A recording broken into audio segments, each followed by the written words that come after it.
अगर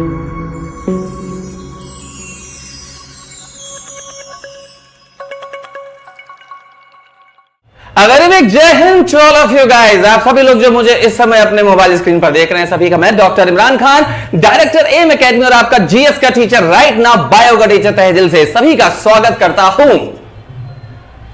अब यहां पर मैं क्यों रुक गया? क्योंकि आज आपके जीवन के सबसे इंटरेस्टिंग पार्ट के बारे में बात होने वाली है। जी हाँ, सबसे मोस्ट इंटरेस्टिंग पार्ट जिसके लिए आप जी रहे हैं, वही आपकी जिंदगी में सब कुछ है, खाना। बहुत से लोगों को मैंने देखा है कि वो भाई दुबले पतले क्यों दिख रहे हो, एकदम हड्डी मसान टाइप। तो कहते सर क्या बताएं, बहुत खाते हैं पर लगता नहीं है। मन से निकलती आवाज कि भाई लगता नहीं है कि तुम बहुत खाते हो। हाँ, क्यों? ये कई लोगों के साथ आपने देखा होगा कि ऐसे बहुत सारे लोग हैं जो खाने का इनका इंटेक बहुत है लेकिन शरीर ऐसे ही खत्म है, और कुछ हमारे जैसे भी हैं, इंटेक खत्म है लेकिन शरीर फिर भी ठीक ही है। ठीक है, सो मेरे ख्याल से आप समझ गए होंगे कि हम बात कर रहे हैं डाइजेशन सिस्टम की, यानी शरीर में भोजन के पाचन का तंत्र क्या है उसके बारे में बात करने की। याद रखिए, आप खाना कितना भी अच्छा खा लें, यदि वो आपके शरीर में सही तरीके से डाइजेस्ट नहीं होगा तो उसमें जो भी चीजें जो आपके शरीर को अवशोषित करके लगने वाली होंगी ना, एनर्जी, वो मिलेगी नहीं। जैसा था वैसे ही निकल गया। ठीक है, उल्टा और खराब कर देता है। इसमें बहुत बड़ा रोल प्ले करता है लीवर, जो कि लास्ट वीडियो में मैंने आपको बताया था। But including liver there is also important saliva, लार, एंड ऑल्सो इंपॉर्टेंट अग्नाशय यानी पैंक्रियाटिक जूसेस, एब्डोमिन स्टमक से निकलने वाला जो पाचक रस होता है, जिनको जठर रस हिंदी में कहते हैं, डाइजेस्टिव जूसेस, वो भी जो कि पाइलोरिक ग्लैंड से निकलते हैं, वो भी इंपॉर्टेंट होते हैं। साथ में जब आगे जाते हैं तो आपको स्मॉल इंटेस्टाइन में 5 अलग अलग एंजाइम मिलते हैं, वो भी बहुत ज्यादा इंपॉर्टेंट होते हैं। फिर बचा हुआ पार्ट लार्ज इंटेस्टाइन से कनेक्ट करके शरीर से बाहर कर दिया जाता है। ठीक है, कितना शॉर्ट मैंने बताया, और ढेला आपको कुछ नहीं समझ में आया, इसीलिए तो पूरी क्लास होती है। अगर इतने में आप समझ जाते हैं तो हम तो भूखे मर जाते हैं। ठीक है, और हमारा डाइजेशन खराब हो जाता। ठीक, आमतौर पर लोग चीजों को हजम नहीं कर पाते, लेकिन आज की चीजें आज के पहले आपको डाइजेस्ट नहीं हुई होगी, लेकिन मैं प्रॉमिस करता हूं कि आप ईमानदारी से कंटिन्यूस फॉर्म में अगर मेरे इस वीडियो को देखेंगे, पूरा डाइजेशन सिस्टम आपका अच्छा हो जाएगा। और अगर मेरी बात मान लिया, जो 1-2 पॉइंट जस्ट मैं बताने वाला हूं, तो आपका ओरिजिनल डाइजेशन भी अच्छा होगा। पहली बात, खाना खाने के बाद गर्म पानी पीना शुरू करिए। दूसरी बात, गर्म पानी पीने के बाद खाना खा लिया है आपने तो 5 से 10 मिनट टहल लीजिए, लंबे लंबे कदमों में, छोटे छोटे कदमों में, मोबाइल देखते हुए नहीं, मोबाइल के किनारे रख दीजिए, केवल टहलिए। ठीक है, और सोने से कम 1.5 से 2 घंटे पहले खाना खा लीजिए। सोते टाइम खाना मत खाइए। सुबह का नाश्ता अच्छा हैवी कीजिए, जिसको कहते हैं ना दबा के खाना। लंच उससे कम, और रात का खाना सबसे कम खाइए। हम उल्टा करते हैं। हम क्या करते हैं कि हम रात का खाना हैवी खाते, लंच खाते नहीं खाते, नाश्ता खाया, जो खाया खा लिया। तो याद रखिए, उसका एक स्ट्रक्चर बनता है, वो कुछ ऐसा स्ट्रक्चर है, गौर से देखिएगा। अगर आपने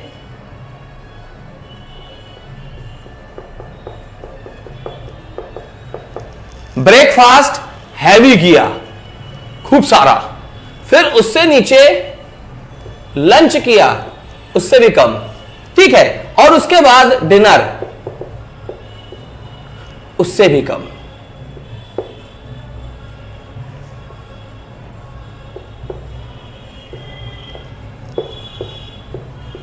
तो ये है आपका फिजिक। ठीक है, लेकिन अगर मैं आपसे बात करूं कि इसी को उल्टा कर देते हैं अपन, हम क्या करते हैं, ब्रेकफास्ट कम कर देते हैं। ब्रेकफास्ट हमने क्या किया, कम कर दिया, नीचे की तरफ बढ़ेंगे। लंच ज्यादा कर दिया, उससे भी ज्यादा, ठीक है, और डिनर उससे भी ज्यादा, दबा के खा लिया डिनर और आराम से सो गए। तो अब देखो क्या हुआ,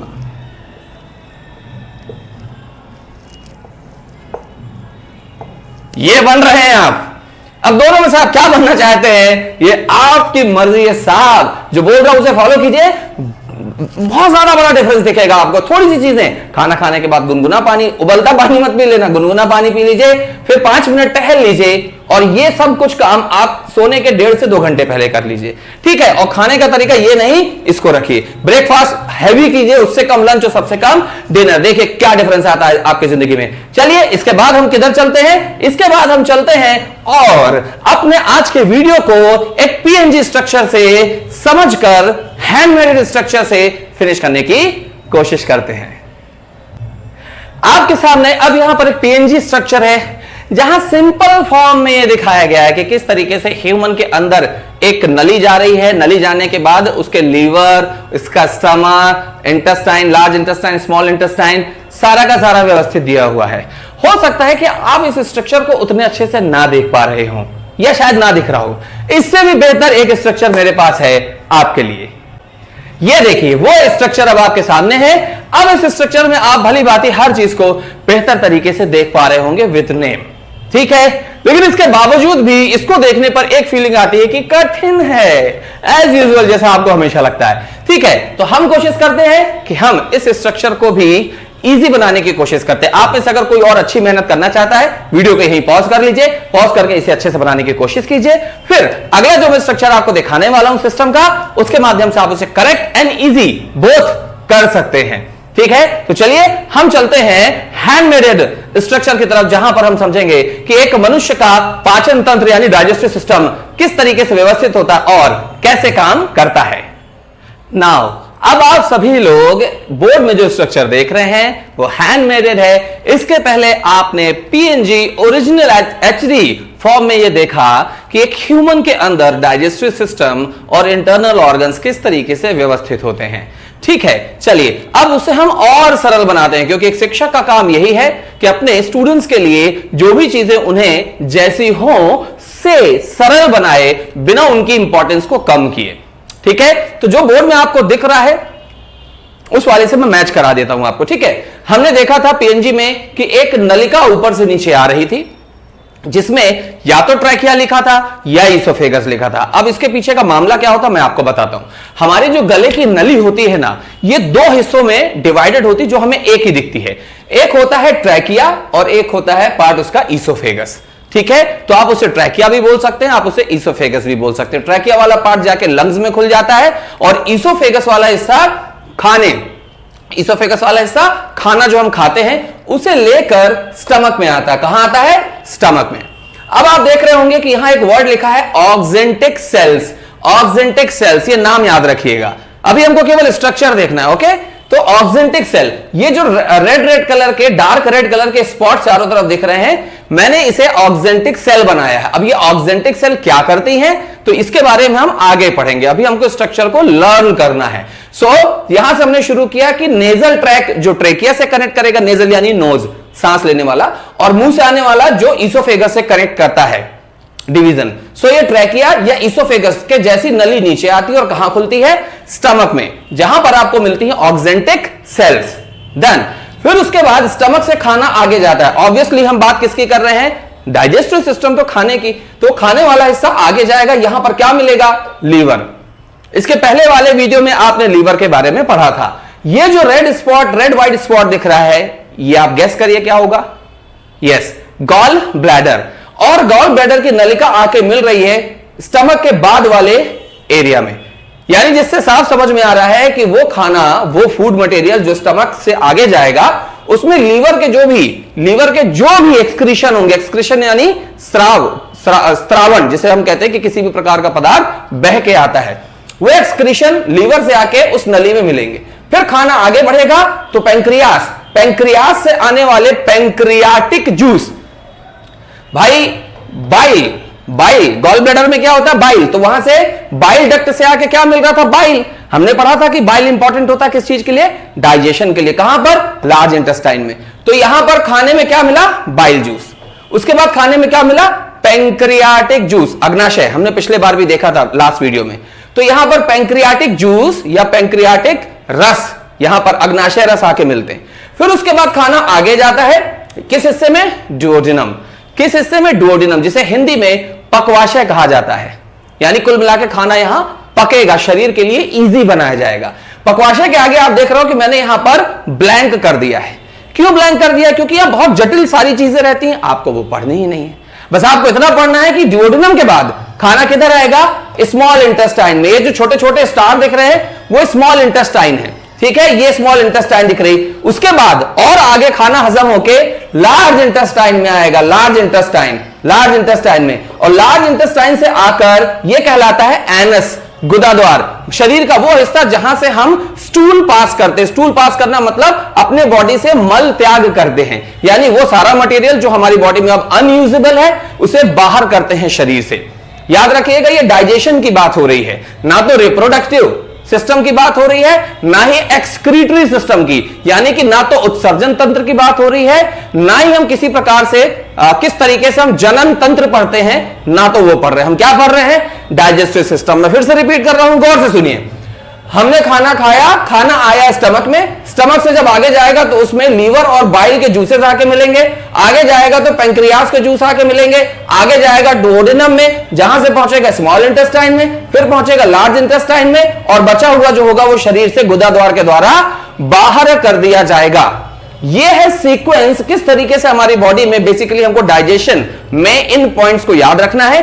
अब इस चित्र के बाद जो अगला हिस्सा हम पढ़ने वाले हैं, उस हिस्से में हम यह देखेंगे कि किस तरीके से, गौर से सुनिए, उस हिस्से में हम यह देखेंगे कि किस तरीके से हर एक जगह की इंपॉर्टेंस है, और उसके फैक्ट्स को भी हम पढ़ेंगे जो एग्जाम में पूछे जाते हैं। सो तैयार हो जाइए कॉपी पेन लेकर उस स्ट्रक्चर को बनाने के लिए जो इसके बाद आपके सामने आने वाला है, और उसमें हर वो फैक्ट लिखा है जो आपके एग्जाम में पूछा जाएगा। नहीं, डरिए मत। इतना सारा जो आप ये देख रहे हो, ये सारी चीजें वही हैं जो आपने इसके पहले पढ़ी, ठीक है, जो स्ट्रक्चर में दिखाया। अब उसके फैक्ट्स की बात हमको करनी है ना, डोंट वरी, हर एक फैक्ट का हमारे पास एक तोड़ है जिससे आपको वो आसानी से याद हो जाएगा।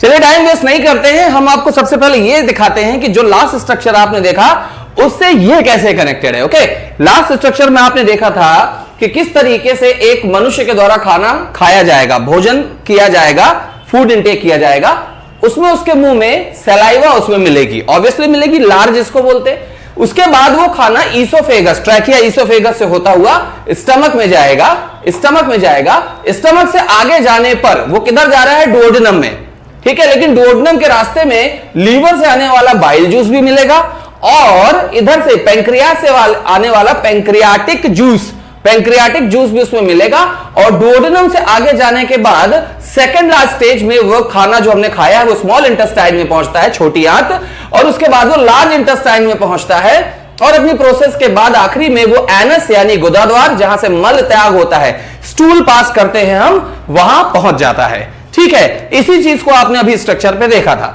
अब हम एक एक करके इन सारी चीजों को पढ़ लेते हैं, ठीक है। हम गौर अगर फरमाएं तो 1, 2, 3, 4 और 5, ये 5 मेन ऑर्गन हमको दिख रहे हैं। तो कभी आपसे पूछा जाए कि मनुष्य के शरीर में भोजन का पाचन कितनी स्टेज में होता है, तो आपको बोल देना है 5 स्टेज में होता है, ठीक है। उनकी गहराई में मैं नहीं जा रहा हूं, जो एग्जाम में आपसे पूछा जाता है बस उतना ही बताना चाहता हूं। सबसे पहले भोजन का पाचन कहां से शुरू हो जाता है, डाइजेशन कहां से शुरू हो जाता है? हमारे खाने को चबाते से ही शुरू हो जाता है। बहुत गौर से देखिएगा, बड़ी अच्छी स्टोरी है, ठीक है। चलिए, हमने खाना खाया। आमतौर पर तो जो लोग खाते हैं, हमने देखा है ना कि पूरी दुनिया में लोग जीने के लिए खाते हैं, ठीक है। हमारे भारत में लोग खाने के लिए जीते हैं।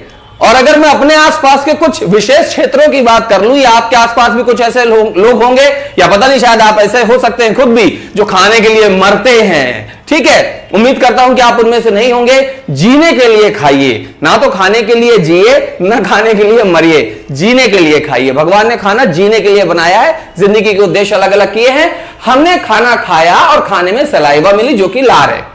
लार में 2 प्रकार के एंजाइम होते हैं, एक टाइलिन एंजाइम और एक लाइसोजाइम, टाइलिन और लाइसोजाइम, ठीक है। लार का जो नेचर होता है, पीएच मान जो होता है वो 7.3, अलग अलग किताबों में अलग अलग मिलता है, 6.2 से लेकर 7.6 तक हो सकता है। तो मोस्टली हम 7.3 को आंसर मान लेते हैं, या 7.2 को आंसर मान लेते हैं। इसका नेचर कैसा होता है? बेस यानी क्षार होती है, ठीक है। अब देखिए, वो एसिड तो हो नहीं सकती, वरना किसी के मुंह में थूके तो वो मर जाए, और खकार के थूक दिए तब तो समझ लो गल गया शरीर, ठीक है। सो टाइलिन और लाइसोजाइम एंजाइम होते हैं। टाइलिन और लाइसोजाइम दोनों क्या होते हैं? बेस। अब टाइलिन करता क्या है, जरा समझिएगा। स्टार्च को माल्टोज में बदलता है। मार जिसको बोलते हैं, मार, खाने में जो मार होता है जिसको हम हजम नहीं कर सकते, तो उसे तोड़कर उसे माल्टोज, देखिए यहां टोज और टेज यानी ओस और एज का अंतर आने वाला है। तो अभी हमने बात की माल्टोज। अब माल्टोज में माल्टेज एंजाइम मिलेगा, माल्टोज में माल्टेज एंजाइम मिलेगा तो वो माल्टोज ग्लूकोज में चेंज हो जाएगा। ठीक है, जब हम लीवर पढ़ रहे थे तो हमने इस बारे में पढ़ा था कि जो खाने से ग्लूकोज हमको मिलता है वो एक ऐसा ग्लूकोज होता है जिसका शरीर उपयोग नहीं कर सकता, लेकिन शरीर में क्या होता है, कुछ ऐसे तत्व होते हैं जो उसे तोड़ते हैं और उपयोग होने वाली स्थिति में बना देते हैं। तो जो हमारे खाने में स्टार्च था उसे लार ने माल्टोज में बदला, फिर हमारे शरीर के माल्टेज एंजाइम ने माल्टोज को ग्लूकोज में बदला। ये आगे जाकर होगा, ये शरीर में आगे जाकर होगा, मुंह में नहीं हो जाएगा। ठीक है, प्रक्रिया शुरू हो जाती है यहां से। और ये जो लाइसोजाइम होता है ये खाने में जो भी दूसरे ऐसे पदार्थ होते हैं जो हमारे लिए ठीक नहीं, जीवाणु बैक्टीरिया वगैरह, उन्हें मार देता है। ठीक है, गौर से देखिएगा, लार छार, लेकिन जैसे ही आप स्टमक में आओगे तो आपको HCl मिलेगा, सिक्रीशन HCl। ये क्या होता है, हाइड्रोक्लोरिक एसिड, अम्ल है। मतलब यहां लार के चलते ऐसे जीवाणु जिन पर अम्ल का कोई असर नहीं होता उन्हें क्षार मार देता है, यानी बेस मार देता है, और जिन पर बेस का यानी क्षार का कोई असर नहीं होता वो आगे स्टमक में जाते हैं तो उनको HCl मार देता है, भोजन को तोड़ता है। बात समझ में आ रही है आपको? सो हमने देखा कि लार ये 99 और 1 क्या है, ये 1% है टाइलिन और लाइसोजाइम, जबकि लार में 99% पानी होता है, जल होता है। ठीक है, इसलिए बोलते हैं ना खाना देख के मुंह में पानी आ गया। ठीक है, तो लार में टाइलिन और लाइसोजाइम होता है, लार बेस होता है, पीएच मान 7.3, 6.2 से 7.6 के बीच होता है। लार स्टार्च को माल्टोज में बदलती है और आगे शरीर में जाकर माल्टेज एंजाइम की उपस्थिति में माल्टोज ग्लूकोज यानी कि शर्करा में बदल जाता है, जो हमारे शरीर के लिए उपयोगी है। एक स्टेप पूरा आगे, ईसोफेगस से खाना किधर जा रहा है, स्टमक में। अब स्टमक में क्या होता है, स्टमक में पाइलोरिक ग्लैंड्स होती हैं। पाइलोरिक ग्लैंड जो कि जठर रस, जिसे पाइलोरिक जूस बोलते हैं, जिसे हम जठर रस आप सुने होंगे, पेट में जूस जो होते हैं, पाचक रस हिंदी वालों के लिए बोल रहा हूं, हिंदी वाले तो अपने कान बंद कर लो, इंग्लिश मीडियम वाले कान बंद कर लो वरना चक्कर आ जाएगा। तो पाइलोरिक ग्लैंड्स होती हैं जो पाइलोरिक जूस यानी जिसे हम जठर रस कहते हैं वो क्या करती हैं, सिक्रीट करती हैं। बात समझ में आई? अब वो दो होते हैं पेप्सिन और रेनिन, इसका कोड बना लो पेरे। अब पेरना आदमी नहीं बोलता यार हमको तो पेर दिए, मतलब जबरदस्ती घुसा दिए। तो स्टमक एक ऐसी चीज है जिसमें हम खाना घुसाते हैं, खाते जाते हैं, स्टमक को पेरे रहते हैं, यानी पेप्सिन और रेनिन। ठीक, अब वो पेप्सिन और रेनिन तो खाने में एक्ट करेंगे ही करेंगे, साथ ही उसमें ऑक्जेंटिक सेल्स भी, अभी थोड़ी देर पहले देखा था मैंने, बताया था ना आपको कि ऐसे ऐसे ऐसे ऐसे ऐसे ऐसे ऑक्जेंटिक सेल्स उसमें स्ट्रक्चर में देखा था, वही ऑक्जेंटिक सेल है जो HCl सिक्रीट करती हैं। दो स्टेप हो गए आपके, लार एसिड नेचर वाली और पाइलोरिक ग्लैंड से निकलने वाला जठर रस, ये कैसा हो गया, HCl एसिड नेचर वाली, सॉरी वो थी बेसिक नेचर वाली, क्षार थी बेस नेचर वाली, मैंने गलती से बोल दिया था अभी, क्षार बेस नेचर वाली, और HCl आमाशय रस यानी कि स्टमक जो जूस होता है वो क्या हो गया, HCl यानी एसिड नेचर वाला। खाना आगे चला, लीवर से आने वाला बाइल उसमें मिला। ठीक, बाइल जूस पाचन में सहायक, पीएच मान 7.7, मतलब ये भी क्षारीय होता है, बेस नेचर का होता है।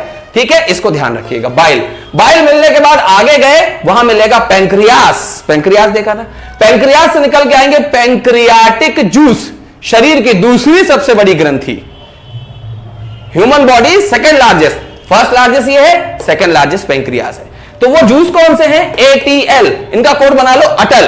देखो पेंक्रियास यानी अग्नाशय, जिन लोगों के अंदर आग होती है, अग्नाशय आग होती है आगे बढ़ने की, वो अटल होते हैं। पेंक्रियाटिक यानी पेन, जो पेन लेना जानते हैं वो अटल होते हैं। तो ए से एमाइलेज, देखो मैं फिर बोल रहा हूं, एज और ओज का अंतर है। इधर देखो क्या आया था, माल्टेज, जिसने किसको बदला था, माल्टोज, मतलब ओज वाली चीजें शरीर के बाहर से खाने में आ रही हैं, और एज जिनमें लग रहा है वो हमारे शरीर के अंदर पहले से मौजूद है। समझ गए, मतलब ओज हमने खाया है और एज हमारे शरीर के अंदर है जो उसे कन्वर्ट करेगा, क्योंकि माल्टोज शरीर के बाहर से आया था जिसे माल्टेज ने बदला। वही चीज बोल रहा हूं, ATL, ए से एमाइलेज, T से ट्रिप्सिन और L से लाइपेज। इनके काम क्या होते हैं, ये जब हम सिंगल लाइन फैक्ट्स वगैरह आगे पढ़ेंगे तब बताएंगे। सो एमाइलेज, ट्रिप्सिन और लाइपेज यानी एटीएल, अटल क्या होते हैं, पैंक्रियाटिक जूस है। कितने होते हैं, 3, अटल 3, और वो यहां मिल जाते हैं डुओडेनम में। फिर डुओडेनम से खाना किधर जाता है, स्मॉल इंटेस्टाइन में। अब स्मॉल इंटेस्टाइन में क्या होता है, एसिडिक नेचर वाला जूस होता है, एसिडिक नेचर वाला जूस होता है, याद रखना, अम्लीय प्रवृत्ति वाला जूस, एसिडिक नेचर। और वो कितने होते हैं, सुमाइलेला यानी 5 जूस होते हैं। ठीक है, कोड क्या बनाया हमने, सुमाइलेला। क्या कोड बना दिया, सुमाइलेला। ऐसे लग रहा है जैसे कोई बोल रहा है हमारी लैला, नहीं नहीं नहीं, सुमाइलेला। ठीक है, सु से सुक्रेज, देखिए एज आ रहा है क्योंकि ये शरीर के अंदर है ना, तो सुक्रेज, मा से माल्टेज, ई से इरेप्सिन, ले से लैक्टेज, ला से लाइपेज। अब अगर मैं आपसे पूछूं कि सुक्रेज किस पर काम करेगा, तो आप कहेंगे सुक्रोज पर। खाने से सुक्रोज नाम की एक शर्करा यानी कि ग्लूकोज हमें मिला, तो उसे कौन तोड़ेगा, सुक्रेज, ओज को एज तोड़ेगा। माल्टेज किसको तोड़ेगा, माल्टोज को। इरेप्सिन, इसके बारे में आगे बात करेंगे। लैक्टेज, लैक्टोज को। और लाइपेज के बारे में हम आगे बात करेंगे, ये फैट को तोड़ता है। तो कोड बन गया सुमाइलेला, सुक्रेज, माल्टेज, इरेप्सिन, लैक्टेज और लाइपेज। देखिए मैं थोड़ा जल्दी जल्दी इसलिए भी कर रहा हूं क्योंकि इधर रिकॉर्डिंग करने में थोड़ी मुझे प्रॉब्लम हो रही है।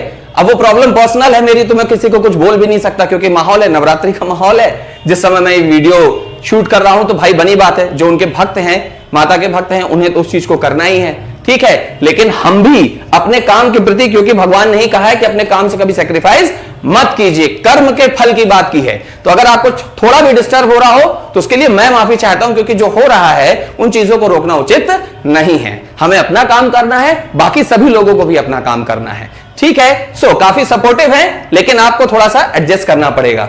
ठीक है, थोड़ा स्पीड में बोल रहा हूं ताकि ज्यादा दिक्कत ना हो। सो सुक्रेज, माल्टेज, इरेप्सिन, लैक्टेज और लाइपेज, ये कहां हो गए, सब स्मॉल इंटेस्टाइन के जूसेस हो गए। स्मॉल इंटेस्टाइन जिनका नेचर क्या होता है, एसिडिक। सब एग्जाम में आता है बच्चों, याद रखना, पूरा डाइजेशन खराब हो जाएगा अगर आपने इन चीजों को डाइजेस्ट नहीं किया तो।